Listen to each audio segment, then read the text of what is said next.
coming at y'all all natural tonight. And the messy humidity hair that I have. First, let me get this straight. West Coast. Hair is great. Fantastic. Nice waviness. Nice voluminous hair. Sorry, I burped. East Coast? What the hell? I've lived in Virginia all my life. My hair has never... Actually, I lie. It's the little... Look at that. This is humid. This is what happens when you have curly hair. I washed this yesterday. I cannot believe... Don't let me take this headband off. Look at this. I normally go 2 to 3 days without washing my hair. And for those of you, oh my God, you don't wash your hair every day? No. Ask anyone with healthy curly hair, do they wash their hair every day? And I bet it's a no. Now, do I shower every day? Well, I used to when I was home. Now that I'm a truck driver, no, but that's where baby wipes come in handy. Welcome to the Fabulous Trucker channel, guys. It is like almost 11 o'clock where I am. Disclosed information on where that is. But let's get to the point. Welcome back, ladies and gentlemen. Emphasis on my couple ladies I have on here. How y'all doing? Keep in touch with me, guys, because I'm excited to see if you guys have started your process or not. But anyway, let's get to the dirty stuff. Week 3 and 4 has passed, and no, I didn't quit, guys. Let me redo this. I did not quit. I know someone hit me up and was like, hey, I hope she didn't quit. No, I'm still here. Didn't quit yet. Haven't given up yet. Give it another week. Anyway, week 3 and 4 training was the same. Still drove, still started to do more and more things on my own during the 3rd week. 4th week was the same thing. I mainly did everything on my own. We ran team loads. Our last load was from California to North Carolina. That was an interesting load. It took a while to get done, and we were done. So we ended up going to North Carolina, and then after North Carolina, we were headed to Kansas City. Well, let me tell you guys, I hit my 200 hours before we got into Kansas City. So do you know what that means? That means I was done with training and was ready to go test. Now, I hate to tell you guys about the test, the upgrade test. I got some bad news for you. I don't know how to say this, but your girl passed. I'm in my new truck. Y'all are already in my bedroom, so consider yourself lucky because none of y'all have bought me dinner yet you're in my bedroom. So, welcome. I'm officially a solo driver. I'm ecstatic. I am happy, and I'm terrified. Let me tell you, today is... I don't know when this is going to get uploaded. So today's Wednesday. This is my first day driving by myself. I only drove about 400 miles because that was my first fuel stop, and it was already late before I got out of the terminal because my first load already had issues. So I passed everyone. Just to give a little insight on the upgrade test, if anyone is going to Swift, do not sweat it. I'm not going to sit here and tell you it's easy, and I'm not going to sit here and tell you it's hard. But what I will tell you is... Oh, sorry, I'm getting a bunch of messages. Sorry, guys. What I will tell you is, and this is with any company, I would assume, but especially with Swift, because that's who I'm with. Speaking of that... Never mind. Don't know where my keys went. I was going to show y'all the official... I probably should find them, in all honesty, because I thought I just had them. Anyway, I think they're up front. Don't sweat it. Don't overthink it like I typically tend to do. I will tell you, ask plenty of questions. So your mentor, they give you an, excuse me, I'm going to get up and get something and check for my keys. So I'm going to be right back. Okay, guys, I'm back. Sorry. Sorry.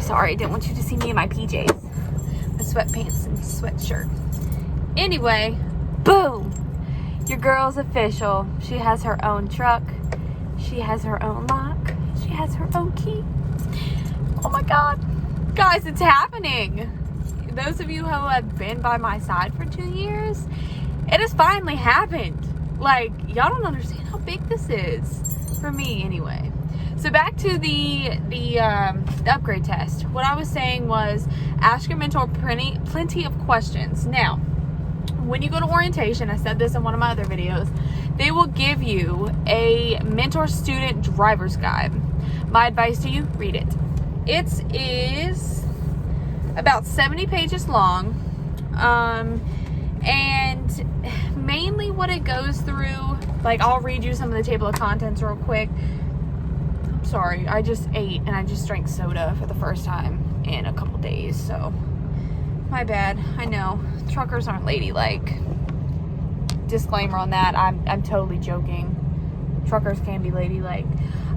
In here, table of contents, it's just stuff like read and interpret control systems, perform vehicle inspections, couple trailer, uncouple, perform visual searches, basically stuff you're going to need to know. Now, what I have figured out, most of the stuff you're going to need to know for the upgrade written test is going to be under your reference materials.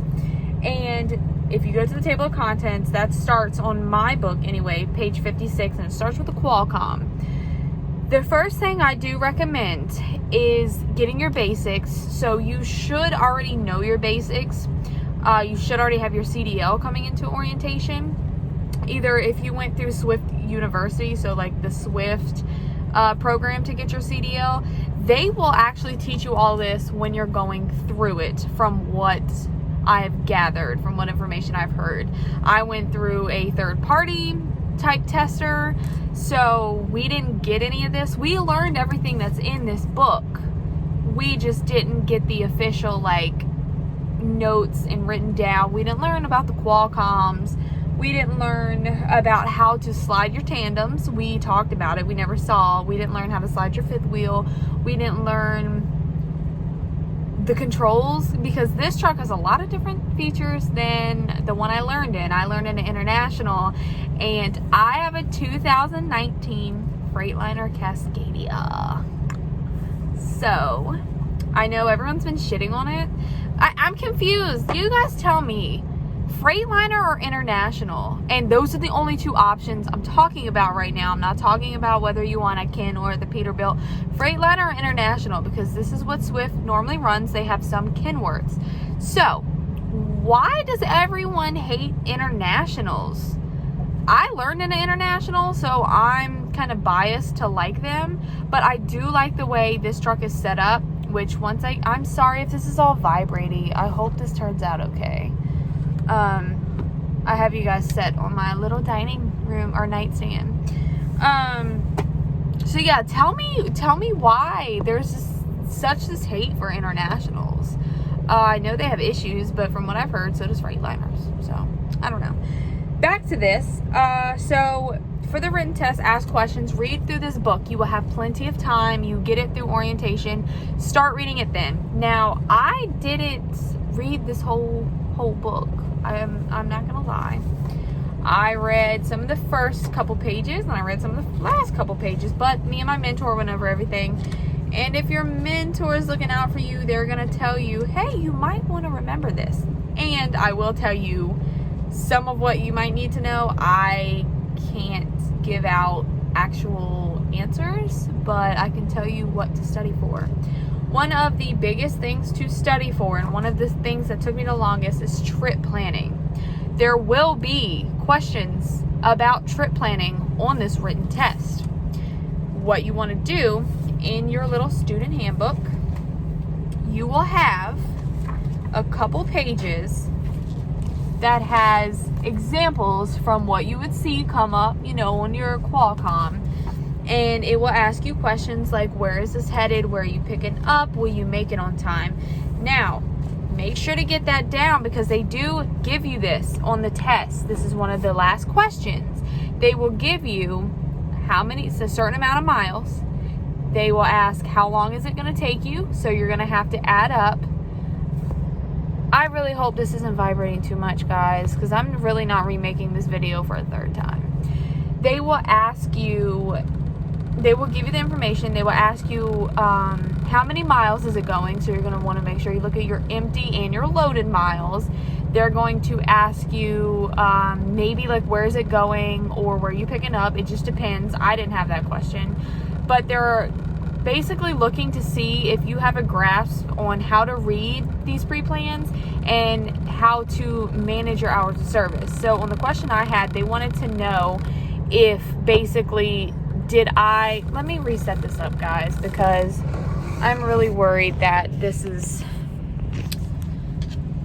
not going to sound up to par to what I want, because everything's kind of rattling because my truck is on.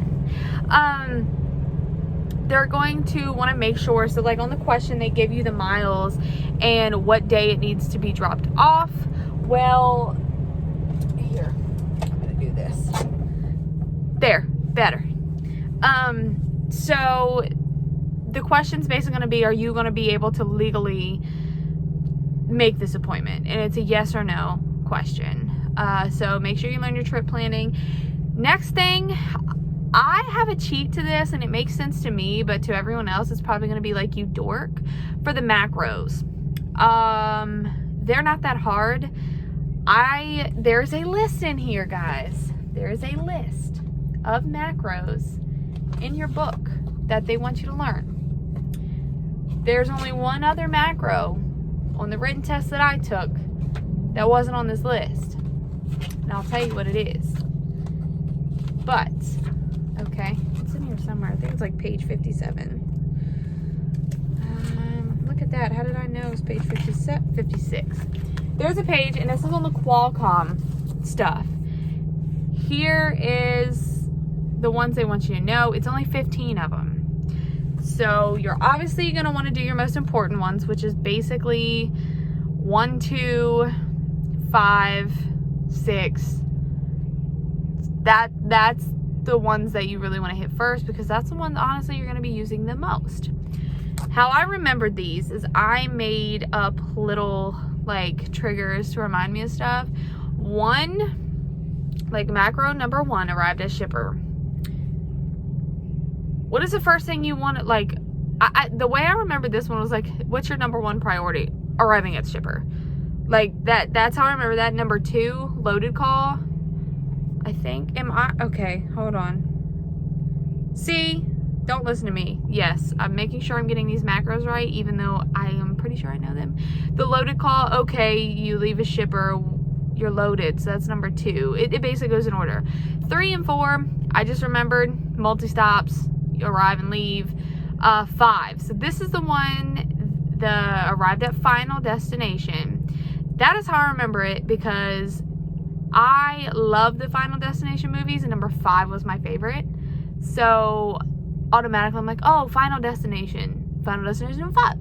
Number 6, I can't really tell you how I remember that. Basically 6 sounds like something else, and that's an empty call, and I'm very empty in that in my life. So if you guys are kind of like reading my mind, you'll know what I'm talking about. So yeah, that's basically, I just come up with little tricks to remember it. So remember your macros. Other things on the test, basically, they're all in the book. Your mentor should go over all of it. Talks about a little bit of permits. It has one question about hazmat. And honestly, it's just about where does the paperwork go. And I'm not going to tell you the answer. And again, if you are doing this for Swift, from what I've heard is anywhere you test is going to be a little bit different. I tested out of Kansas City. Edwardsville, rather, Kansas. And my mentor told me it was a little bit different than the other tests she's done, because she actually had to test me out because of COVID. They didn't want any more, contact and stuff like that. So she tested me out. For the test I did, we actually did the backing and drive test first because it was going to rain and I just wanted to get it over with. So they actually they scored me on a pre-trip as well. From what I've heard, is not all of the terminals or upgrade tests do this with Swift, so I don't know if you'll have to do this. And it's not like the one you had to go through with DOT with your CDL. You don't have to sit there and name every part. You basically just have to show whoever's testing you, you know what to look for, and you kind of hit on the major things: brakes, brake lines, leaf springs, you know, fluids, lights, just things like that. Talk them through it, talk to tester through it. Basically kind of do what you did on the DOT test, but you don't have to go in as much detail, but ask them how much detail.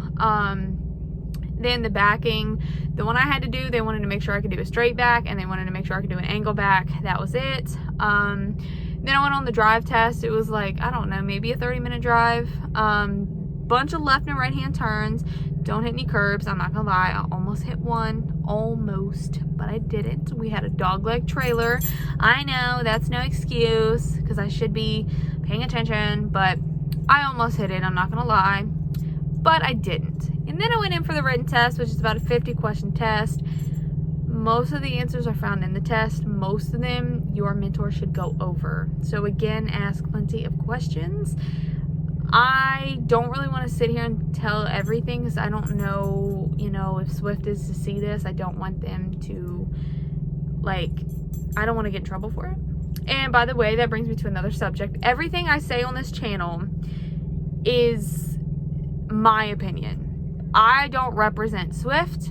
I don't represent any company. I represent my feelings and my feelings only. Your comments on this channel represents you. It does not represent anything else unless you drag your company into it. With that being said, a lot of people have asked me how Swift has been treating me, and actually very well. Swift is not a bad company at all. Again, my opinion. Don't come at me with some bull crap. Yes, they don't pay as much as other companies, but what do you expect? They are very lenient with some things, and in my full honest opinion, the training is no different from any other company. I know a lot of people bash Swift for their training program. I don't see where it's any different. Some of the companies I looked at had 2 weeks of training, a test, and you're on your own. I did 4 weeks of training and a kind of thorough test to make sure I was, you know, okay to go. So I like Swift just fine. The pay could be more. I believe they start you out at 37 cents per mile. So take that as you wish. For someone getting into trucking with a I would say very bad driving record, I'm glad to even be accepted in driving. So I had to take an opportunity, and you have to work your way up. Don't be scared to work from the bottom up. Everyone has. There's so many companies out here that people crap on, but you don't know the circumstances in which they were hired. Some people may be felons. Some people may have drug charges. Well, guess what? A lot of these companies don't take them, but that one company, if they really want to do this, of course, they're going to go with the company that lets them follow their dream. So why shit on people's companies when they're getting out into the world? Like, that's what I don't understand. When I say I work for Swift, I always get, oh, sure wish I had a faster truck. Sure wish I had, or finished training or something. It doesn't bother me, because I know, hey, like, I'm driving. You started somewhere. Who did you start with?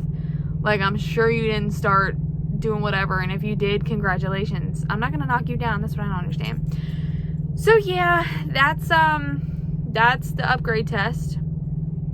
I am glad for that, and I'm sorry I'm reading messages coming across my screen. Thank you guys for being here with me. Thank you for supporting me. Thank you for everyone on Instagram and Facebook, and all my friends and family for standing behind me. And thank you to the family who have been very supportive. I hope you guys are proud of me. I hope you don't feel like I've abandoned you. Like, some people have messaged me kind of shitting on me, saying I abandoned my family and I'm just running around country. No, I'm following my dream, and I'm coming home. I didn't just leave, say goodbye, I'm never coming back. So for my family, thank you. And thank you for watching my videos. And that's goes along with all the support. I have people who claim to be my best friend who aren't even supporting me. So thank you to the family. Thank you to my mom, my dad, my stepdad, my grandparents, Lillian, which you don't watch my videos, but Mama, and this is a shout out to my family, so y'all don't pay attention to this. Mama, show Lillian this and tell her I said I miss her and I love her, and I'm gonna bring her home what is his name? You know what I'm talking about. The dog cop. Oh my God.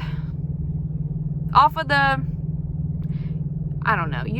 I'm sure you know what I'm talking about. I want to say Max, but it's not Max. I can't even think of the cartoon that she likes now. Anyway, tell her I said hello. And for anyone questioning, that is my niece. So yeah, so thank you to everyone. And basically, what does it feel like? It feels amazing. It's a new freedom, but with freedom comes responsibility, which I was taught as a kid a lot. And it's a big one. I never realized like how scary and like how everything I do is going to impact everything around me, especially in this big vehicle. Like, I'm not driving a little scooter. This is something huge that can take out anything, pretty much. Biggest thing on the road. And for anyone coming into the trucking world, especially OTR, thinking this is a career or just a job, yes, it's a career, but it's a lifestyle change. I had a very lifestyle type shock coming out here. I realized this isn't just a career or a job. This is a new lifestyle that I'm going to have to get used to and that I'm going to have to adjust everything for. Oh my God. Looks like a rat nest, y'all. This is terrible. I just showered. But yeah, so get ready for that. In the upcoming videos, I want to give y'all a tour of my truck when I get home. I'm going to show y'all what I used to clean it. The truck was really clean when I actually got it, but I'm going to redo and clean it. It smells like whoever had this truck last was a bit of a smoker. So I'm going to do some stuff with that. I'm going to show y'all what I clean with. And I'm going to give y'all a tour once I get it straight, because now I have clothes and just stuff kind of everywhere trying to make it home. Give y'all a tour of a truck before and after. That way you guys can see what I've done to it, how I have things set up. And throughout my channel and throughout, once I start to get comfortable in the truck, I will show y'all what I changed to it. Now, I want to ask everyone here a question. Do you guys have Opti-Idle on your trucks? I do. And I'm just now kind of figuring it out. But if you guys have any suggestions to it, let me know, because I'm kind of, sometimes it's working, it seems like, sometimes it's not. I realize adjusting these knobs over here, like the cooling knobs, will actually kick the truck on, and that's what I did earlier to turn it off. I turned like my air down, so it's called basically like in-cab comfort or something. But anyway, yeah, so I like my truck. It's pretty, it's very good shape. My first load is going to be going up to Pennsylvania, which I think I've already said. I was really excited. The city is the same name of the city I live in, so I thought I was delivering there when I saw it. And I was like, oh my God, it's going straight, like literally where I live. No, it's going a couple states above. So that's that. I'm still shocked. I honestly thought I was going to fail the upgrade. I don't know why. I just get really nervous. I thought I was gonna throw up. I was like, oh my God, I'm just so anxious. And when he was grading my test, he was just like, hey, you know, go make sure these keys are in your truck. Go make sure blah, blah, blah. And I'm sitting there like, man, I don't want to see this truck, because once I do, I'm gonna get attached. I'm gonna get my hopes up. And I went in there and I just kind of stood there. I was like, well, and he was like, you passed. And I almost burst into tears because I'm emotional. Another thing, emotions. Learn how to deal with them. They will go crazy, especially if you are someone who has hormones. So ladies, it's very hard to deal with. I, at least once a day, come overwhelmed with emotion. Now, this could just be me. this could just be a female thing. I don't know. And it's not to the point where I'm incapable of doing my job. It's not to the point where it's paralyzing. I just reflect, like, holy shit, I'm really doing this. And then it switches to, I miss my family. Then it switches to, oh my God, I'm on the road. Then it's just up and down. And it's not like, it's normal. I mean, don't be scared to show emotion out here, especially ladies and even gentlemen. Don't be scared. Like, I don't understand why everyone's like, oh, I'm a trucker. I have to be tough. I have to have barbed wire tattoos on my arms. I have to blah, blah, blah. Why? I want to be a lady. I want to be a cute little bubbly little truck driver. Like, don't look cute now. In my Nike sweats and my custom ink, shout out to custom ink, sweatshirt, and my hair all knotted with a t-shirt headband that I made, and half on, half off makeup. I mean, I just want to be cute. I want to be friendly. I don't want to be over here grumpy like everyone else. And this brings me to another subject. I did my first couple backs by myself today at a truck stop. I stopped around 5:30. That's kind of when people start rolling in. Now, there's 2 parking spots left at the truck stop that I got to. I'm at a Love's. It was either one here, so the fuel island is here. There was one here. So the front of your trucks are here. Here's the parking spot. The other one was around, and it was parallel. I didn't want to parallel because it was behind the fuel island, so everyone was waiting there, so it'd be hard for me to maneuver. So I went to the one right here in front of it. Well, I didn't realize it would be just as tough. I tried doing my setup, and I'm not gonna lie, if I'm not good at setups. I'm terrible at setting up. I don't know what it is I'm doing wrong. I'm watching YouTube videos, so if anyone can help me, if anyone can send me a link, do that. Any tips are appreciated.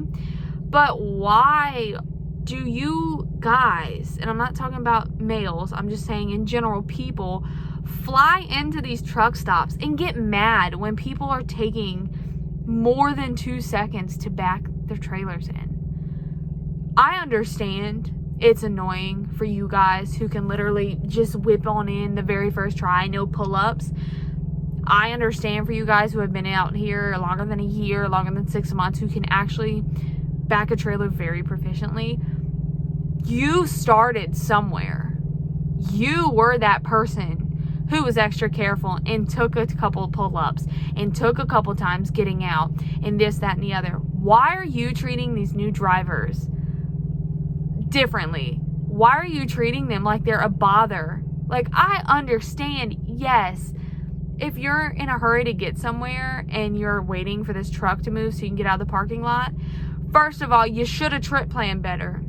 Second of all, chill out. You started somewhere. And I'm speaking from experience on this because tonight, I got very anxious. I pulled into the parking lot, got fuel, went around the parking lot twice because I was looking for a spot. Again, 2 spots. This was pretty much the only one that was, it was closer to the building too, which is great. But I figured out why no one wanted to park here. Between 2 trucks, one is like really close to the line and, so I didn't have that much room. I messed up the setup, but I figured out, how to maneuver the truck to get back. It was basically kind of like an offset, but I didn't have a lot of room to do it.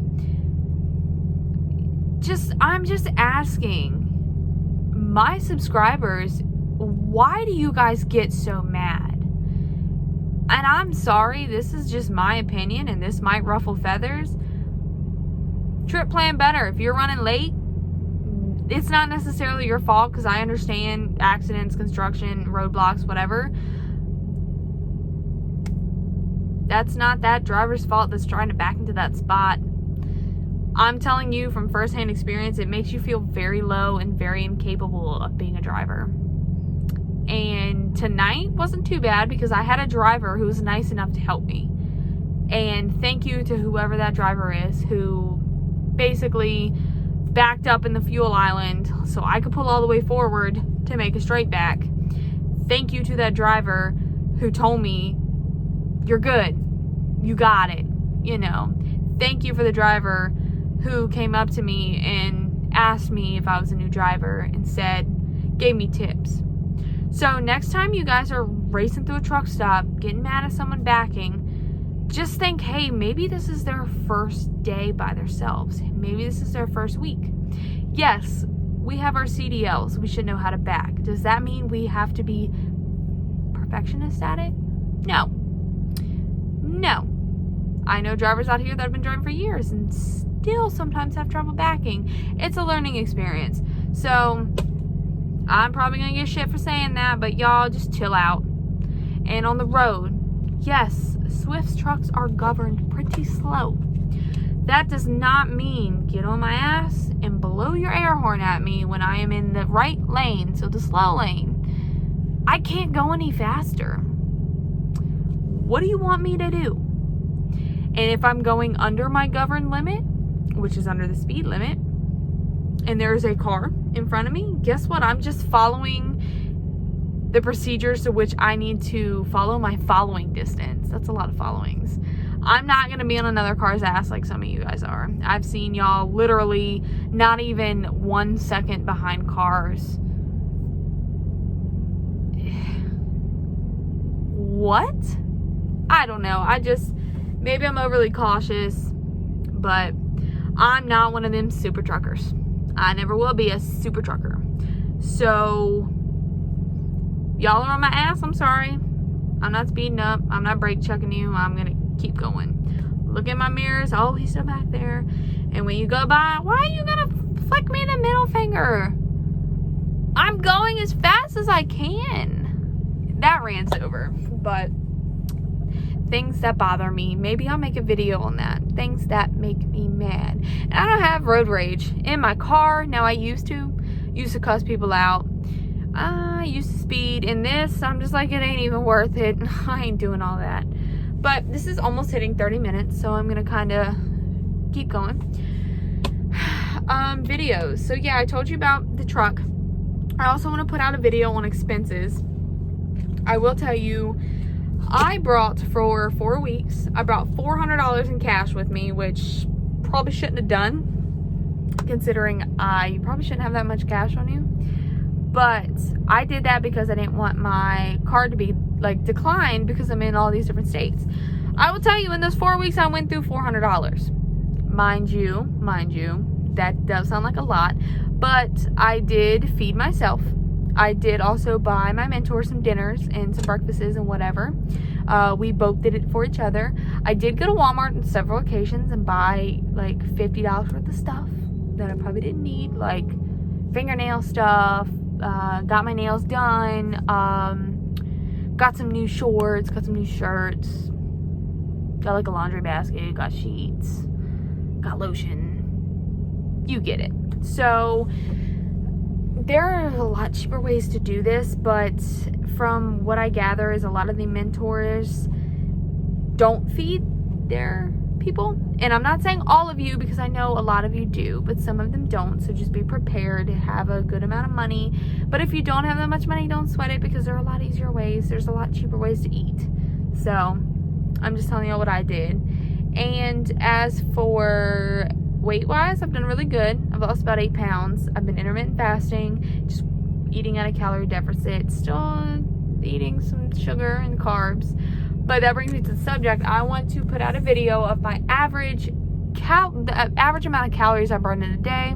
I'm going to do that using my Apple Watch, which I have with me, and I'm going to get data for about a month or so. So that's going to be a little down the road, but I will start that after I go home. And I say that just so I can fully get into the job. So I'm not trying to do 10 things at once. And that's why I haven't been making a lot of videos, because I'm trying to focus on the task at hand. And this is the first time that I've been able to breathe.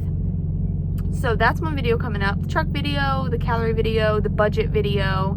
And eventually I will show you guys maybe some of the appliances that I have and ways to save money on the truck. And eventually I do want to do some tutorials on maybe Qualcomm, or I don't know, just little things like that. That will be once I get more experience, because who's going to listen to a rookie anyway? Which I do appreciate everyone who has told me my tips are helpful, because I know I'm a rookie and I know half the time I don't know what I'm talking about. And yeah, so thank you. And thank you for all of my veteran truckers out there who have helped me from people I've met over the road to people I've met online. You guys are amazing. The support groups are amazing. For my females on here, there actually are really big female trucker groups out there that are uplifting and not downgrading to women. So if you want any information on that, let me know. Most of them are on Facebook. And with that being said, I want to do something special for everyone on my channel because we have hit 200 subscribers. I'm trying not to give out my idea, but basically I want my people on here, my fab subscribers, the couple females I have on here, can you guys comment what you think or what you wish you would have had on your truck? Either what you think you would want or what you know if you've already been through this process. And men, same thing. So like the men on here, like when you're on that truck, do you want to feel pampered? Like, do you want to feel like, oh, I got beard oil, or oh, I got more hair gel, or I don't know. Trust me, it's a process. So just answer my questions. Females, I can kind of understand because like, oh, I wish I had my nails done. Oh, I wish I had fingernail polish. Oh, I wish I had face mask. Oh, I wish I had my charcoal whitening strips for my teeth. I wish I had my makeup. So anyway, let me know on that. And let me know how long you guys want my videos to be. I haven't been making them super long because I feel like I'm really annoying, which to someone I know is going to comment, I know you are. Why are you watching me this far then? It's been 31 minutes and 31 seconds. I'm so annoying that you want to keep watching. I know I'm annoying. That's why I have a YouTube. Some people like me. And that brings up another thing, and this is completely unrelated. I made a video the other day. It was a very uplifting one. Guys, don't be afraid of failure. Without failure, there will be no success. If you don't fail, you don't know what success is. Short version of the video. I'm sure I'll upload it at some point. Guys, go follow me on Instagram. Faithlyn_Faith. FAITH_LYNN_FAITH. We'll be changing that hopefully soon. I'm thinking about creating another channel just for my trucking. Let me know if I should do that because maybe I should. So I keep my accounts separate. Yeah. So that's kind of my feelings for tonight. Just want to let you know I passed. Want to let you know I'm still here. Want to let you know that I appreciate all 204 of you, ladies and gentlemen. And that's what I will be doing soon. I'm going to be ordering some things online that truckers say are a need be. Now, the one interesting one that I really, really want to try, which is weird, is the Shiwi. Now, if you don't know what that is, it is a funnel type device with a cup, kind of like this, with a funnel. Females, what do? You literally can't pull over. Or, well, you can pull over, but there's literally no truck stop in sight. You have to pee. You can't get out of your truck. What do? You don't have like a bucket, but you have a Gatorade bottle. Men, what do? Simple. Whip it, release. Women, we can do the same thing now. So, I'm thinking about ordering one just to try to review. So, the questions will be answered. And no, I'm not going to use it and record it, but I will let you know how it is used. And beware, men, there's going to be some experiments like this on my channel for the women who want to know how stuff like this works. Y'all know my last video is basically about periods and birth control, so now it's about peeing into a funnel. Y'all are in for a handful. So I want to do stuff like that too coming up. If there's any products you do want me to order and review, let me know. I also want to start a website. So this is just all in the making. I'm not going to say too much because ideas get stolen all the time. So that is where we're at tonight. I need to go to bed because I need to get up in about 5 hours and start this load. So thank you again to everybody. You guys are amazing. I hope you all be careful out there. Give some credit to the newbies. We're trying out here. We're nervous. And we're new. Give us some slack. Don't Don't give us too much slack. Give us some slack. Give us some tips. Tell us we're doing okay and we're going to be all right. You guys were there. Now you're professionals. Help us get to where you are. Uplift. That's all you got to do. You guys have a great night, morning, whatever it is where you are, whatever it is when I upload this. Thank you guys for watching this far. Let me know from everything I've said. Comment anything. Don't be rude. Don't be rude to each other, because I've seen some stuff in my comments I didn't like at all. I don't like that. I don't like people being rude to each other. So please don't. Especially calling them names. Please do not. Please do not call me names. That's all I gotta say. Next video, hopefully will be when I get home. So hopefully it'll be at the end of the week. Again, good night. Follow me, subscribe, hit the bell. Good night, everyone.